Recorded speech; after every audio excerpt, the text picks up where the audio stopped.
Hi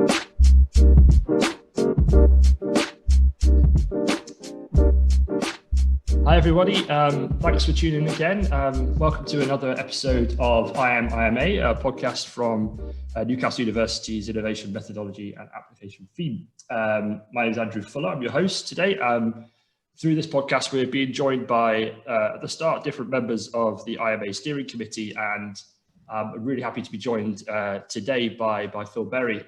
Hi Phil, thanks very much for joining me today. Hi, yeah, we're just gonna, if it's all right with you, we're just gonna go a little bit further back in time to kind of undergraduate, postgraduate, where I'm kind of pitching this for most people. So could you, whereabouts did you study? What did you study to start this, to kick this off? I studied at Northumbria University in Newcastle, and I studied biomedical science. Okay, so does that mean are you from the area? Have you been? Yeah. So I'm a northeast boy. I grew up in a village called East Bolden, which is now on the metro line, but didn't used to be.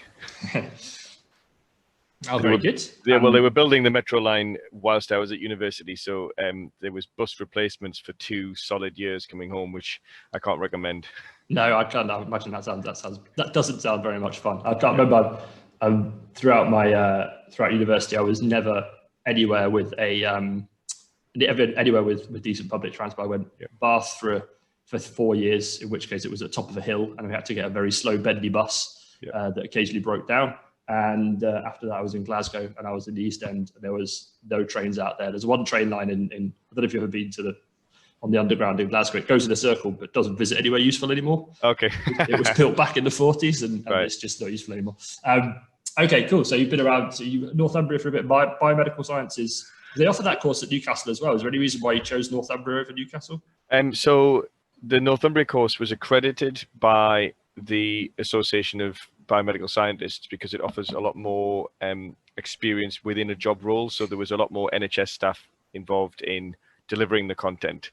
So normally when you've done a biomedical science degree, you have to do what's called the Blue Book, or at least when I did mine afterwards.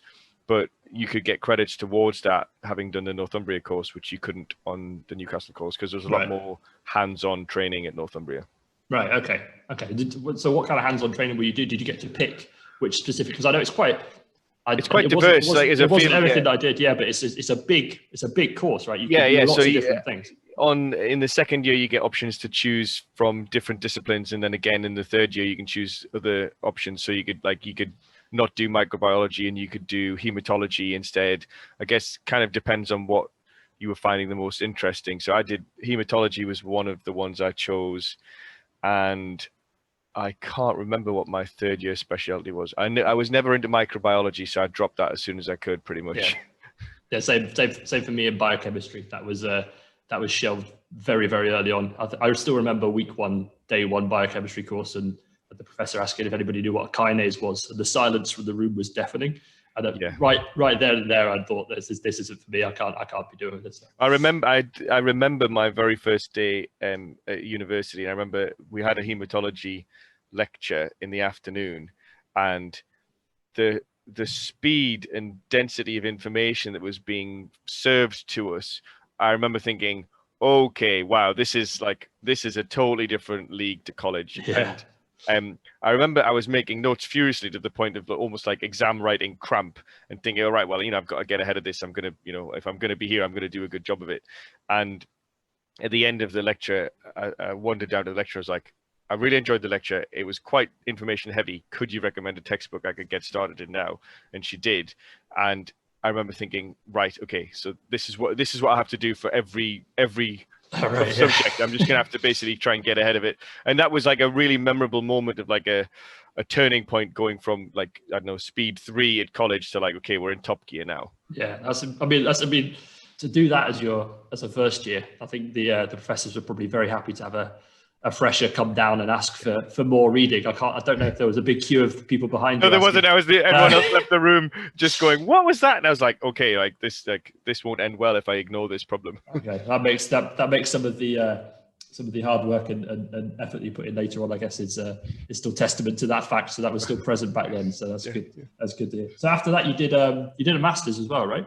Yes, I did. So I had I didn't really know what I wanted to do after university. I actually applied for a lot of different jobs. I had a job interview for the British intelligence actually, Blimey, which okay. so it was funny. I in order to get the application form, you had to crack a code on the GCHQ website, and it took me about 5 weeks to crack it. But when I did, then you get a code that then let you access the application form. So I applied for that, and I think I was probably just too chatty. I think Right. I would have definitely been, and like in hindsight, it would have been obvious. I would have been the sort of person who would have absolutely told everybody that I worked in British intelligence. But their sifting process is decent. But then, so I'd looked at a few different things, and I just didn't know what I wanted to do. And my course supervisor, who was also my tutor, had said, "Oh, what about a career in biomedical science?" And I was like, Yeah. "Well, to be honest, I would get more money as a postman." Because this was before Yeah. they'd redone the pay spine for biomedical scientists. And I was like, an MLSO starting salary was 12 grand a year. And I was like, to It be was. honest, I remember. this is quite a hard degree, and I've worked really hard at it. I think I'm worth more. Like, and I don't think it's unreasonable for us all to be worth more.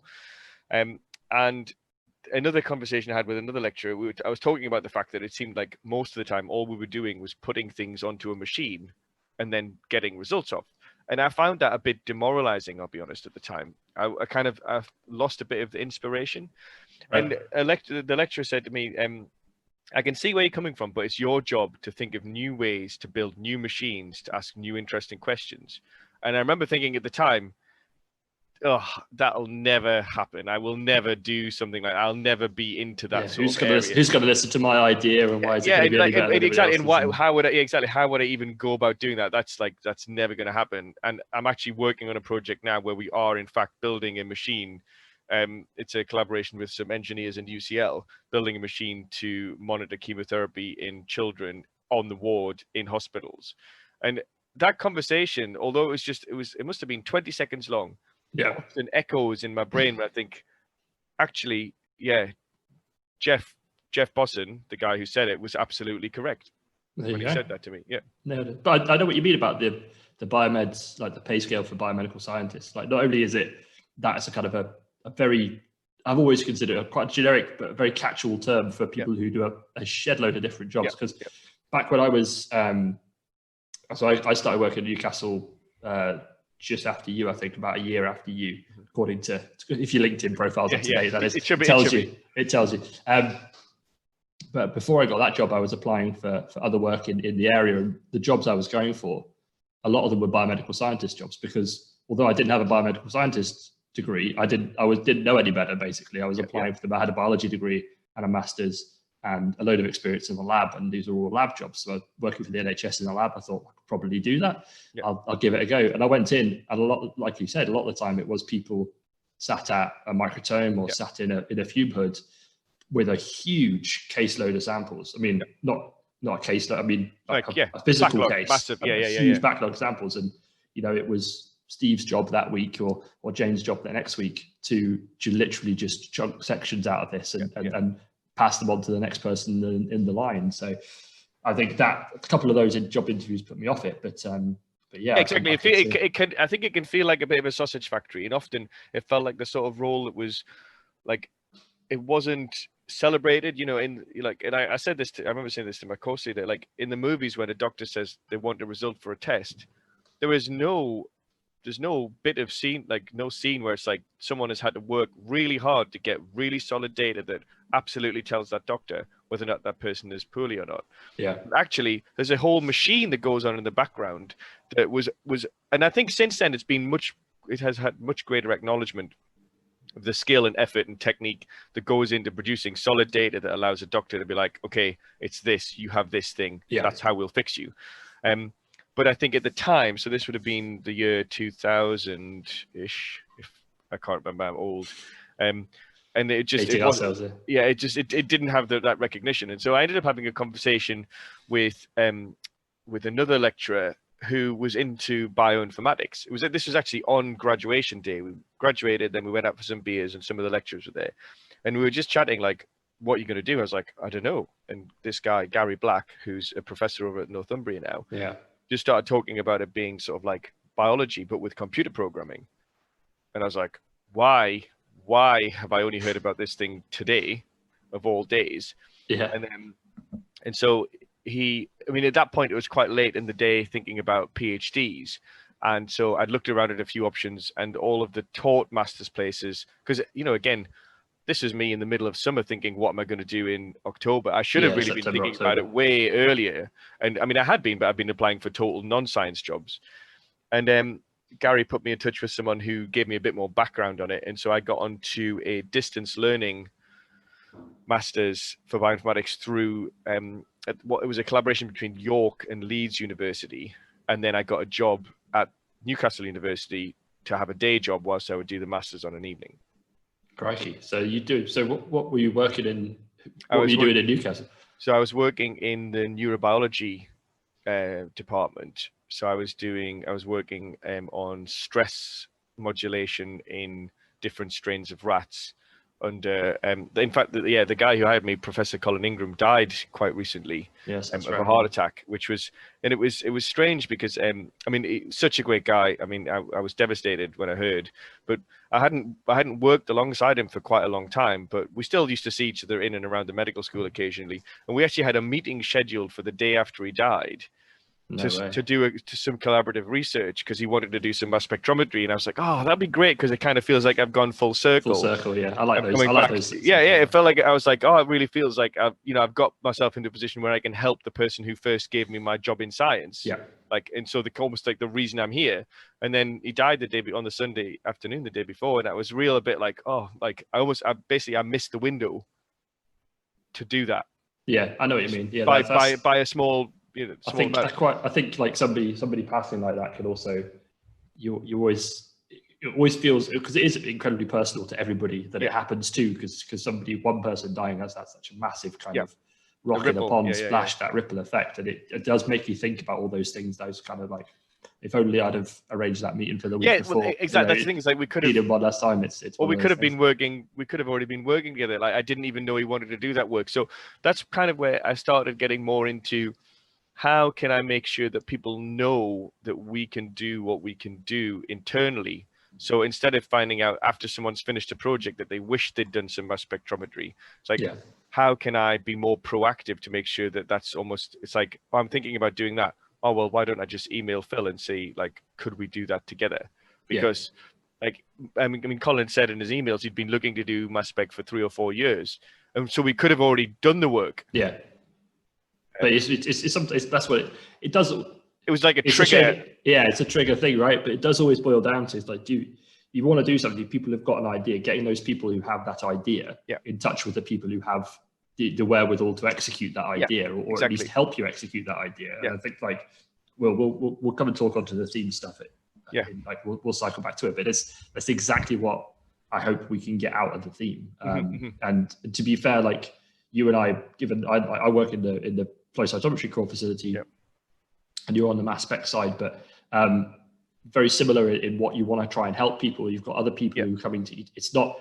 We have our own research projects to do as well. We're not there writing research grants every single other month to get funding and to keep PhD students. We're not in that kind of cog. We're like slightly separate to that and driving it in a different way. But absolutely, like you say, if the amount of people that come along to you and go, oh, I wish I'd have known about this in my PhD. Exactly. They're in their second postdoc. It's like, well, I could have helped you 8 years ago, and you've got a different PhD, or you don't. Great, they still got it, or that kind of thing, or PIs that kind of praise you because you've done something so simple so quickly. Well, that they've been struggling to do for. That's the thing. Years. It's when people don't realize that sometimes I was working with someone recently in the Polo Gorman back when it was an ICR before it changed, but and they had they mentioned in passing that they've been doing some experiments, and basically their drug was no longer having the effect that they wanted, and they were wondering if there'd been a change in the receptor on the surface of the cell line they were working with. And I just said to them, when was the last time you checked your drug stocks? We're okay. And they're like, well, what do you mean? I was like, well, just give me a tube of it and I'll put it on the mass spec and I'll tell you if I can find it. Because if it's not there, then you're just dosing vehicle on your cell, and there was no signal for it. It was just gone. It had just degraded. And they'd been struggling with that for 8 months, thinking about ways to query the receptor. Because when you're coming at it from that direction, like that's the thing you're thinking might have happened, especially if you had a prior hypothesis that maybe this thing might drive that action anyway. You're thinking, oh, well, maybe it's happened. You're now looking for ways to prove that it's happened, as opposed to maybe the other alternative is something is broken in your system. Yeah. And again, it's like things like that, where that's where the multidisciplinary aspect of science really, really performs, right? Like, you know, for sure. Yeah. Like something which is easy for me. I mean, it took me 20 minutes to do. Yeah. We've got similar things. Like we have people, and I don't know if you ever did lucky enough to do it. I certainly wasn't, thankfully, but doing zero dilution of cells so much in a way that you get single cell per well. So you just keep diluting your stock down until you've got that lower cell number that adding X microliters per well will, on average, may give you 1 cell per well, may give you none, or may give you 5. Yeah. And it takes such a long time, and it's hit and miss, and you get X. And then of those ones that you actually get a single cell, are they going to grow into a colony, or so on and so forth? We've got instruments at the flow cytometry facility, cell sorters, that can seed 1 cell per well, and it can be a subtype of a subtype of a subtype of a cell. So you can already get data out even before you've got cells in the well, and they can already be transfected with your plasmid, and they can be expressed in GFPR, all the things you want. Yeah. The amount of people that we come get to us, and they say, you know, with a really concerned look on their face, saying, like, I really hope you can help me, but I want to put a single cell in a well, and it really needs to be a GFP cell. And you go, yeah, that's going to take about 6 minutes. Yeah. Like, yeah. Do you want to do it now? Like I'll pop the kettle on. We'll just do it, and then we'll talk about it afterwards. Exactly. Yeah. And then they sit next to you whilst you do it, and they go, can I see it happening? It's like, well, it's a 2 nanoliter drop. You won't see much, but yeah, it's there. It's moving around, and then you hand them 20 plates back in 10 minutes, and they say, the problem is with that, they never come back because you've done 6 months work. Yeah, exactly. That's the thing. It's like you can, with the right tool, but I guess it's like, you know, if you know what to do, the experience of like hearing someone's problem and then working out how the thing you have access and skills to can provide a solution. So you have to understand enough about what they're trying to do, like really understand what they're up to. Because a lot of the time when someone explains what they want to do, it isn't what they actually want. It's what they think needs to be done based on what they think about what you can do. Yeah, exactly. So it takes a few questions to just kind of tease out, well, what is it you want? Well, ideally, I would like to do this. It's like, well, why don't we just go straight to that? Yeah. Like, this is a readout for X, but you're really trying to use that to predict Y. Well, why don't I just tell you what Y is? Oh, yeah. I didn't even know that was possible. It's like, well, exactly. But let's save ourselves 6 months here. Yeah. Yeah, you could easily not ask those questions. And therefore, like if you went to a contract research lab and say, I'd like you to measure X, they will just measure X for you. They won't ask you what you're trying to really do. And then, so a lot of work that we get is people who've been bounced back from quite expensive CROs, having done some work, paid the money, got the results, and then they're like, Phil, this is what they gave us. And I was like, well, that's what you asked for. And like, but I didn't really want that. I'm like, well, you have to be clear about what you ask, because they don't care. They've got no academic interest. They're not really bothered if they solve the problem. They're just happy to get paid to do what you've asked them. Like, and that's a fault of both parties, really, to not ask a specific question. It's the kind of customer contractor relationship, isn't it? It's like it's on the customer to ask the right question. It's on the contractor to provide the right answer. If you don't know what the technique can offer, you don't necessarily know how best to ask for it. And for me, that's the job. That's more of the role that I play, which I'm sure we'll come on to. But it's like how when someone says, "I think I need to do this," or "I've got this problem," it's like I use what I've done in my career to be like, "So is this what you really want to do?" And it might sometimes it's like yes. Or sometimes it's, well, no, actually, it's really that. And then we go down that. And then it's like, okay, well, let's try and get to that then. How could I help you get to that? Yeah. I suppose like I was curious about with when I was going back over like what you've been doing prior to Newcastle, because you used to work for Sanofi as well, right? Yes, I did. Yeah. In Alnwick. How did you find that? Because that's a bit of a shift from working for sounds like working for Newcastle University and doing a master's in the background, and then X number of years goes by, and then go straight into like probably the biggest pharma around, well, close to us, really. Yeah. Well, so it was good actually. It was an interesting role. So I did 3 years as a technician, a research tech at Newcastle in neurobiology, and I was doing my master's at the same time. And then I got to, so it was 3 years of taught and then a 1 year research project. So I was doing the teaching part, and then I needed to find a supervisor for the research project. And somehow or some way, I ended up in a conversation with someone at Sanofi who was interested in a similar area. Oh, right. And so then I kind of got a bit of a window into the fact that there was a job role coming up in the Department of Investigative Toxicology. And it was basically kind of like a detective type role, really, where it's a global team across all of the sites in the company with only small numbers of people per team per site. But what would happen is that any drug that was coming through routine development, if it had any sort of problems with it or faults, then we would get effectively a memo, like a background, sort of like, this is the case, this drug, which acts on this receptor, was supposed to do this. We're also seeing this. Get back to us. Right. And then so we would have 2 weeks to basically put together a package of how we thought we would query that problem with the equipment we had at each site. And then we would have like a 4-hour meeting, teleconference meeting, where we would go through each project in step and then pitch what we thought we could do and how we would investigate it. And then that would go to a decision board, and then sort of like on the senior drug team. And then they would basically decide, like, okay, Anik, could you do those tests that you thought might answer this question because we think that makes sense, and so on and so forth. So it meant that we had access to a large number of techniques, and we basically used to just spend most of our time being trained on being better at those techniques, so that when a problem turned up, we had the tools to solve it. Right. So it was almost like a kind of, we would be quiet and doing a lot of training, just like, okay, let's just try and get better at doing this technique. Like, what's our replicates like on this? Just get this SOP really tight, make sure the variation's great. And then something comes up, it's like, okay, right, we're going to use that tool that we've made sure is really robust so that we can answer that question by tomorrow. Yeah. Because time really becomes of the essence there, because it's like, are we going to kill this drug? Are we going to use the backup? We're in the trial.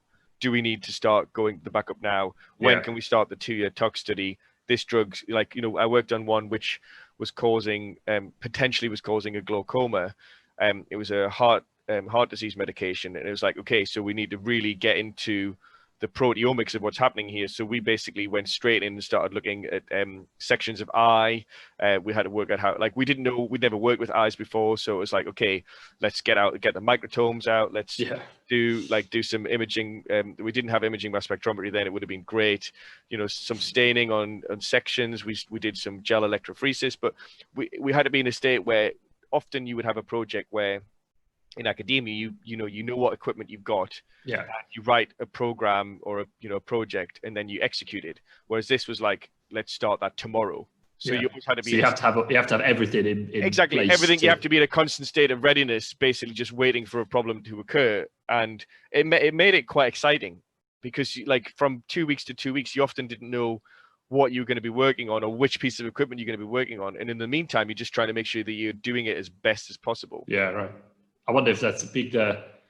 I can't help but think if the Secret Service job that you went for, not Secret Service, the British intelligence job. The British intelligence job, yeah. If you'd being a detective in there versus being a small molecule detective in the other end. I mean, it all worked out the same way. So I guess maybe you'd had a great aptitude for working in British intelligence. maybe, but I'm sure I told everybody about what I was doing when I was working in pharma. So yeah, that's true. That's true. I've got a few friends who do.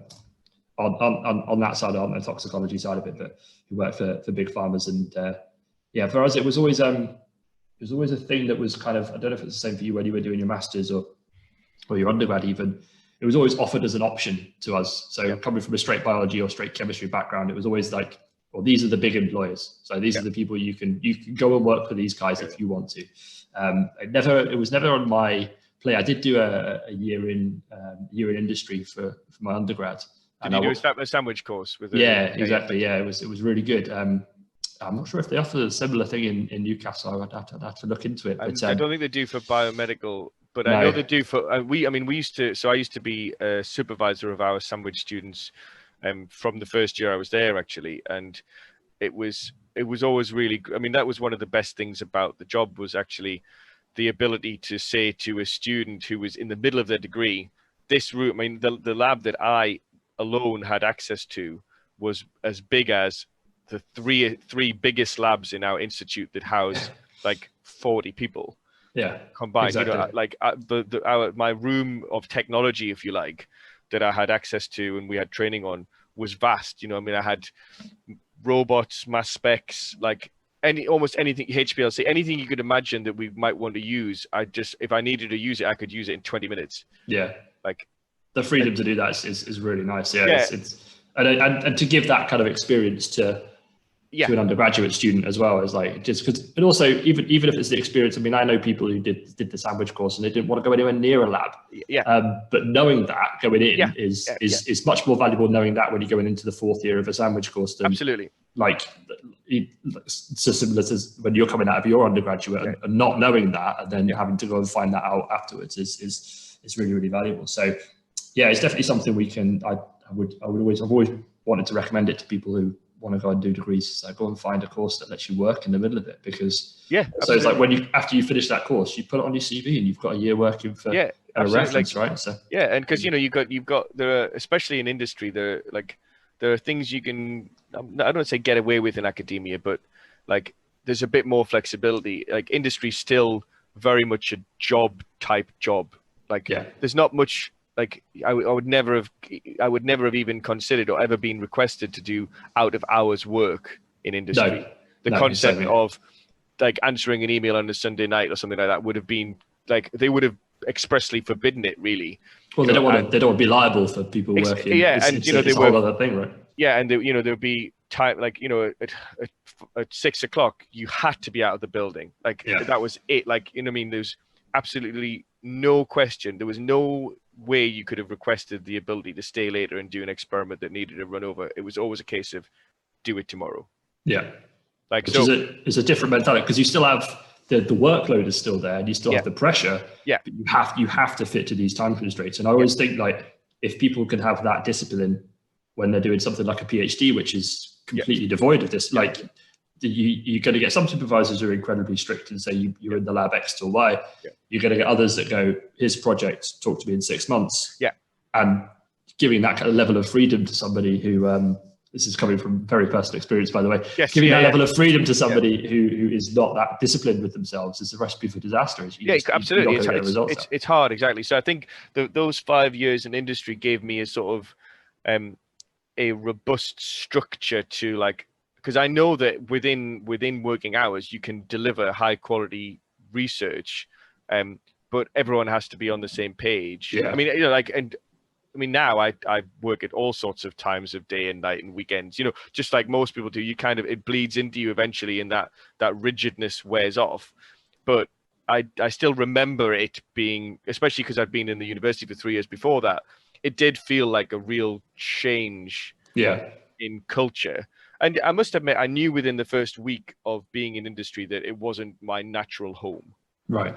I mean, but you're still there for quite a while, though. I still stayed for 5 years because I thought, well, for a start, like, and during that time, I knew it was never going to be the place that I would see out my career. It was always a case of I will end up back in academia, because, although I had access to great equipment, I never really had a chance. I never had the agency to say, this is the problem, this is the question research-wise that I would like to solve, or that I think needs to be solved. It was always a case of someone serving up a problem, and it was like, solve this problem, and at the same time, don't generate any data that might make us look bad.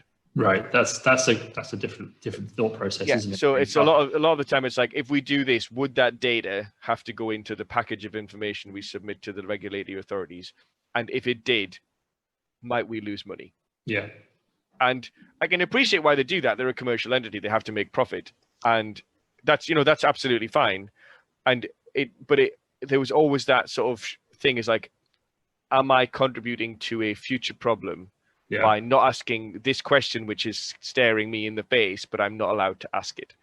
And I think that concept of academic freedom, I guess if I'd gone straight into industry, I probably would have just taken that on the chin and not really thought about it. But after 3 years, even as a research tech, I was given quite a lot of agency to say, well, maybe we could do this. Like, if we were having meetings, I mean, I'm sure it's the same with you. If you're in a meeting with a bunch of people, sometimes the person closest to the problem gives the best solution. Absolutely. Which is the one. That's why technicians are like, well, I'd say not good technicians are invaluable to any research lab, any research project. I did the same thing. My first job at Newcastle was a research technician. I was very fortunate to be, I was working in a very small group. It was me and one other person. My supervisor, who was a clinician, so he was in the office maybe 1 day a week, and he needed somebody who had a decent brain and was able to think through problems through without him needing to tell, okay, tomorrow do X, next day do next thing, next day do next thing. He wanted somebody to take off and run with it. And not every technician job's like that. No. But if you find the right technician and you give them the freedom to do that, what you're getting is another researcher. Exactly. The value of a researcher for the cost of a technician. Now, I would say maybe that technicians in that instance are slightly underpaid to do that. I would say so. But I guess it's if you want to get that out of it, then exactly. you can. You know, it's beneficial to both parties if one person's investing their time and knowledge and the other person's investing the money. So that's the thing. So I would have said that when Colin Ingram allowed me to do that in that role, because I was clearly keen, I was up for it. I wanted to do I really wanted to get into the research side of things. I wasn't. And there were technicians. I've worked with technicians who do what needs to be done and then go, and that's fine. But that was never the way I saw the job, and I was allowed to grow into that position. And I guess that's what allowed me to get a job in pharma, and then wanting to grow in that position is what allowed me to get other jobs. But I still didn't have the freedom in industry to do a lot of the things which maybe I would have wanted to do. And also there's no reason why they would have given me the budget to do it. No. I was given money to solve a problem, and the money was in terms of the lab budget was almost limitless, really. It's like, if I needed to buy a piece of equipment to do something, it's like, how soon can we get it here? Which is a luxury you don't have in academia. No. But a lot of the time I find now I can ask better questions with cheaper equipment, because it forces me to be more creative in my problem solving. Yeah, or you maybe have to answer questions with multiple pieces of equipment, where there is something out there that can do the one-stop job, but you don't have that. So you don't have it, exactly. Okay, you're going to have to go and find the person who has the other half of the thing that you need. So. Exactly. And then those conversations is what drives actually a better outcome. It's like, so because they have so much more experience in that piece of equipment and you've got it in yours, the combination, the interface of those two is where you actually come up with either a new hypothesis, which is really transformative, or you just solve the problem in a more complete manner. Yeah, exactly. Or absolutely. I couldn't agree more. There's, I think that kind of leads quite nicely into to what I guess your role is in the IMA. We haven't really spoken about it, but from what I can find is because you're technical lead and professional services lead. And it's always interesting to me because personally, like my job title as an ESO, experimental scientific officer, is the equivalent pay grade wise to a postdoc. So we get paid the same as that as far as the university is concerned, but we're on a slightly different track, or they call it a different track, a professional services track. Now I know we've had meetings with various people high up and low down in the university, where they want to kind of match up these tracks so that the promotion prospects are there, and you keep good people like yourself and people in my lab. You keep good people internally and give them room to grow into. Is that something that you're hoping that we can kind of like use the IMA, or the power of the IMA, the people in it, to kind of move that agenda forward a bit? Is that something you want to get out, or have you got a different aim for what you want to get out of the IMA? Absolutely. So I remember, I've been at the university for 11 years now, in the second since I returned. So I'm a total of 14 years in now. And I remember when I came back for my current role, I had lunch with the vice chancellor, because at the time everyone who joined the university used to get lunch with the vice chancellor. I think they've probably dropped that now. I did. I think I missed that by a year. I didn't get that. Which, to be honest, actually was really good, because I thought, oh right, okay, so this is a thing. Like, I feel like I'm part of something now. Like, even though this guy's obviously a big deal. I mean, maybe he has lunch 5 days a week and gets it on Newcastle funds at the time. I don't know, but like, anyway, it was a positive experience for me. And then I did it was from the human services, or whatever they call themselves back then, about career development within Newcastle. And it basically had a track that says, if you're an academic, then this is what you do. This is fellowship application. And then if you're sort of administrative, these are the sorts of destinations you could end up to, like, heads of departments of such and such. And that was the presentation. Yeah, that was it. And it's like, And well, I I was don't fit like, into either of them. I'm definitely in the middle of that section. And Yeah. so, because I'm the sort of person who always asks a question whenever there's an opportunity to ask one, I was like, I know I'm new here, but like, what about people who are in that midsection where basically they don't fall into those categories? So like, we're working on it. And I was like, okay. I mean, I was thinking to myself, I would probably wanted to have worked on it or at least put something in the presentation before I gave this presentation. So maybe you're not really working on it, but okay, fine. You said you're working on it. And then like almost half the room put their hand up, were like, yeah, because I'm kind of in the same role. And I was like, I don't know if you realize, but I was thinking to myself, this is a way bigger problem than you probably give it credit. It's going to be, yeah. And so I think that for me, the skeleton of a university is the bones of technicians with the muscles of researchers. And that's how I've always envisaged the powerhouse of a university working, because because I support lots of different research groups. I spend a lot of the time doing training and development for people where a senior technician has left and then nobody knows how to do anything in terms of how to get results out of the one machine that's critical to their results. And so then you get 7 researchers fighting over how to make the machine work properly. And then the machine breaks, and then no one even knows how. They don't have a rapport with the service engineer. And all of that system breaks down. And then all of a sudden, the research pipeline starts to break down. Yeah. And that happens far too often.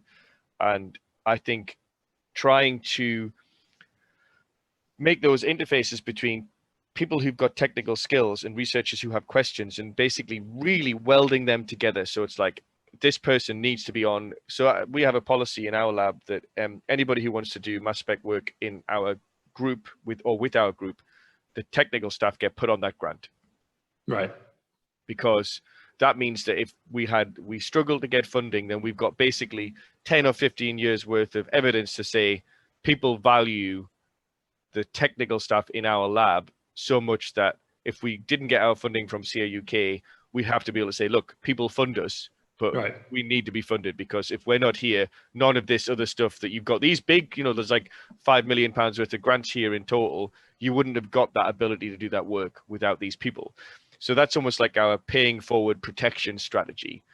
But that's I think that's a really good strategy. Yeah, I think that's a really good strategy. We should. That's ringing all sorts of bells for me as well. Sorry, didn't mean to interrupt you there. No, because it just means that, because it's very difficult to prove after the fact how valuable something was to somebody. Yeah. But if you've got, we're scientists, we believe in evidence, right? If you've got the evidence, you can say, right, this is why this person should be funded. And so I think, but part of the IMA is a collective idea, is something in terms of innovation, embedding methodology, training, is something that I've been waiting to occur for such a long time. And I guess I would have never have known how to make it happen because I don't have the agency in that area. But as soon as I saw it happen, I was like, this is the thing I've been waiting for my whole career, which sounds totally ridiculous when I hear myself say it, but I think it's such an important dimension to multidisciplinary research, and making sure that you get continued performance over time, because you can have a sprint for a 2-year project, but if everyone leaves at the end of it, like, which is by definition the nature, which is the standard. You write I have no idea why, but you write your postdoc on, you write somebody's on, the name's not on it, but the PI's name's on it, and then it just says, I want a postdoc. I want a body for 3 years to do this work, and then after that, I'll think about it later. And then that's insane. So every single time you put all that investment and time and effort into upskilling and training and working on that person, and then they're expected to leave, and then it's frowned upon that they go and get a postdoc in the same lab, but they have to go to a different place. Like when did this become the standard by which it's like, we want to create a system where we constantly have to redo old work because we cycle through our workforce so quickly. Like, if you pitch that to someone in industry, and I don't know if this is coming from industry, they'd just be like, where's your succession planning? Yeah. Like, so, I mean, in roles with people that I've worked with in industry, they have 2 or 3 succession plans. They have the succession plan written whilst the person starts the role, or when the role is designed, it's like, if this person was to leave, these are the things we need to do in the 6 months before their notice period. This is month 1. You're already planning, because when someone announces that they're going to leave, immediately you're just like, oh, well, what was the project? Blah, blah, blah. You lose track of the things you need to do, but you write down what needs to be done when they leave, because people will eventually leave, but you should make a plan for that happening at the beginning. Because if you make that list and you're like, we can't get that all done in 6 months, then you extend their notice period. Yeah, exactly. And then you go, okay, well. Or you make sure that someone's cross-trained. Exactly. You say, okay, well, we're going to need 2 people to train on this stuff. We can't have you have to have that redundancy in place. That redundancy system has to be in place as part of your succession plan. Yeah. I think I really hope that the IMA serves that role, that role that you have it seems like you've had in your head since coming back from industry and doing what you do now. And I really hope so too. That is exactly the reason why I wanted to get involved with the IMA, albeit on a different side of things, on the kind of the marketing and doing the talks like this. But I think it's really important to hear. I really hope people hear that and it kind of slicks a light on in their head and it says, that makes more sense to run that way. And to be able to give, and for me as well, the big thing that I hope we can get out of it is that people will know people like you and know people like me or somebody else who knows us or the lab that we work in. And that barrier to finding me and the barrier to finding you will be lowered. Is lowered for everybody. I mean, and not just in the medical school where I work and not just over in the NICR where you work and not just of the people that bump into you in the corridors, because I still get that. And I'm sure you do too. Yeah, absolutely. They go, oh, don't you work in such and such? And I've got a thing that I want to help with. And you go, yeah, no problem. Just come to the office. Let's do it. Well, maybe not right now. Maybe not right, but exactly. Yeah. And the thing is, like that you're building in a system, or we're relying on a system where chance occurrence leads to successful output, and that's not a good model. Like you need a more robust structure. You need a pathway. It's like, how do I follow a line to navigate from where I am with my problem to a potential solution? Where's the forum I would ask this question? Because I often find that I have stronger external collaborations than I have internal collaborations, because it's actually easier to be found or to find people outside of the university than it is within a lot of the time. And that seems ludicrous. It doesn't just seem ludicrous, it's totally ludicrous. But at the same time, when we apply for grants that come from multi-sites, I suspect perform better when they're being reviewed. So it's not a huge surprise, which means we're fighting against the inherent system that we get our money from to build an internal collaborative system, when actually, if the funders want to see external collaboration, then that's what will win. That's what will succeed. That will bubble to the top. There is I feel like there's a shift at the moment in funding bodies like the Wellcome Trust offering multidisciplinary grants and that sort of thing. I really hope that carries on, because I think it is invaluable.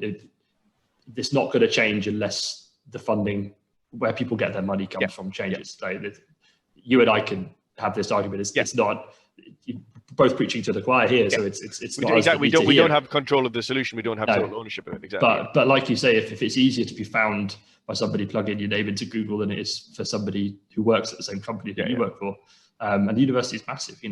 Multiple sites all over the world. So it's definitely something we need to work on. Just before we leave, I wanted to ask, because there's another facet to your career history, because you've founded a couple of companies as well. Is that right? True. So it's this kind of like the business head that I imagine that you put on when you're doing that kind of thing. How do you find that matches up with the research head that you have to put on? Is that something that you think we could expand on at the university? Absolutely. So one of the key things which I always try and, so if you make, like you say, I've started a couple of companies, and the most important thing when you're doing that is the thing which you're building useful to the customer? Like, are you building something which is worth building? Because fundamentally, nobody cares how clever you are. They just care if you solve their problem. Like somebody who if you had a key inside a block of ice, the person who hits it with a hammer and gets the key out is just as useful and probably faster and more useful than the person who invents the microwave ray that slowly melts it out. No one's bothered, right? And in academia, it's very easy to go down I'm building this laser microwave ray that will eventually solve this key, when actually no one cares, right? I mean, academically, it might be interesting from a research perspective, but like, what is the outcome? Yeah. Like, what's the utility of this tool? So I'm not saying that there's no space for blue skies research, because it's the underpinnings of everything that we do, and research fundamentals of the, the building blocks for which everything else does. But if you're thinking about, like, I often get people come and they say, I would like to do this research project, and this is what I'm trying to do. And one of my early questions with them is like, where's this going? Yeah. Like, begin with the end in mind. Where is your destination? In 10 years' time, when you're telling people about the origin of this research project, what do you envisage the story to be? Sure.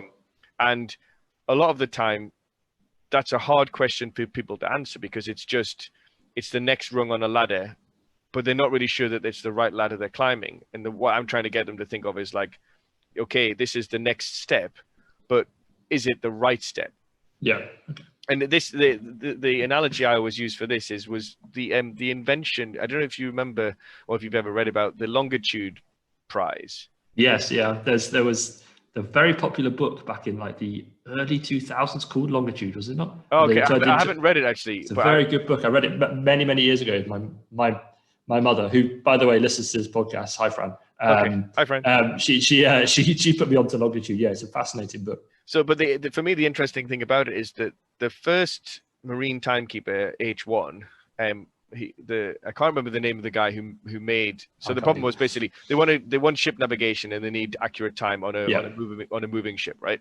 So he spent 5 years between 1730 and 1735 making marine timekeeper H1, and it was good, but not good enough to get the prize. So he got extra money to work on the next one, which was between 1737 and 1739.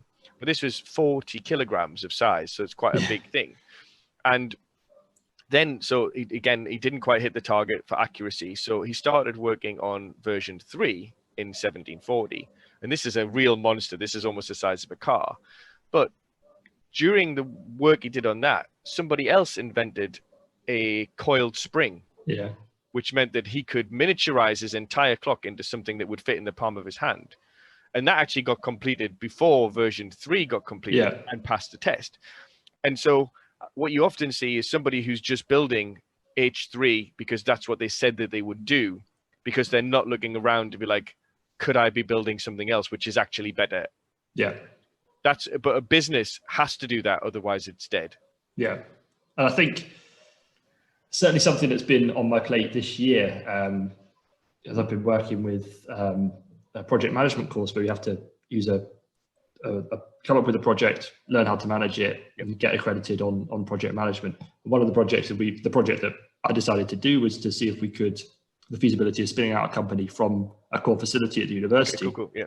To offer that. I'd be very interested to hear about that, actually. I'm very interested to get your insight on it, because it sounds like you're going to be a very useful person to tap into. But one of the things was kind of just having that as an idea. Okay, well, so what if you want to create a company? So you've got a research project, or you've got an idea, you've got a core facility, you're doing your job on a day-to-day basis, and you think you could get X amount of external work in. You could get so many businesses to come in.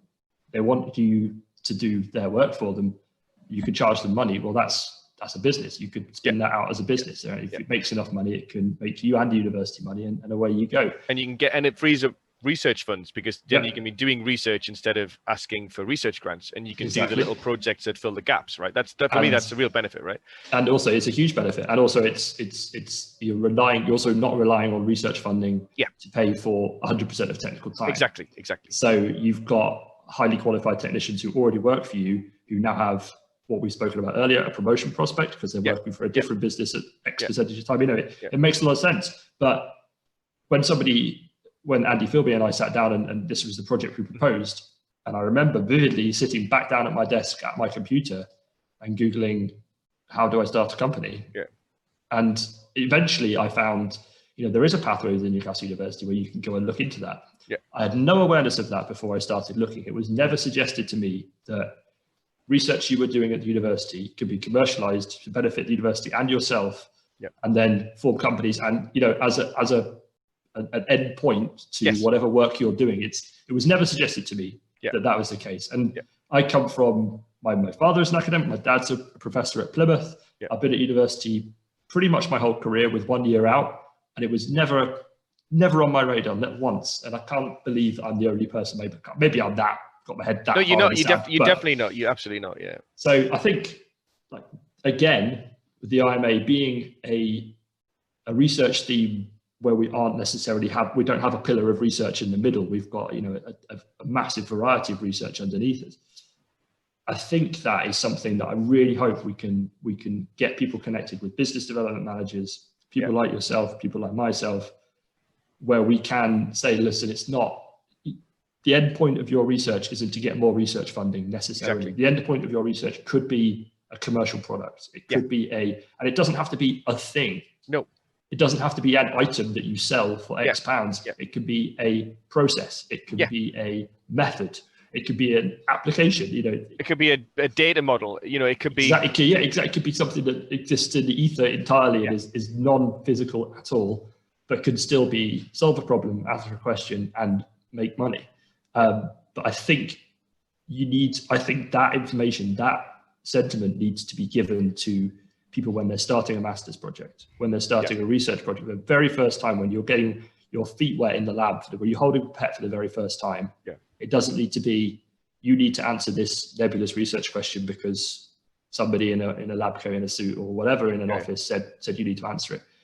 Start thinking differently about the work. Exactly. You're doing. Think broadly. Where could this go? Like, what would be? It's like, what is the utility of the tool which you're developing? Like, does it have something in mind? I mean, like, it doesn't have to have something in mind, but if it clearly has something in mind, it's like, have you thought about how you would use that? Because the earlier you think about that, the easier it is to protect it. Because you publish a key piece of that information, then all of a sudden, like 4 years later, when the business development manager speaks to you and he says, "All right, well, how much of this can we protect?" And it's like, "Oh, well, I've published all of this." And it's like, well, in that case, you don't have a business. No, exactly. This is all out in public domain, and it's there's nothing you can do about it then. But you need to do that to get your next research funding because you're focused on the next 3 years. So that's where it becomes really challenging. And I think part of the problem generally in academia is we've managed to get ourselves into a position whereby I am involved in grants to ask for money. So we're begging for funds to do the work. We don't make our own funds. So someone else gives. So it's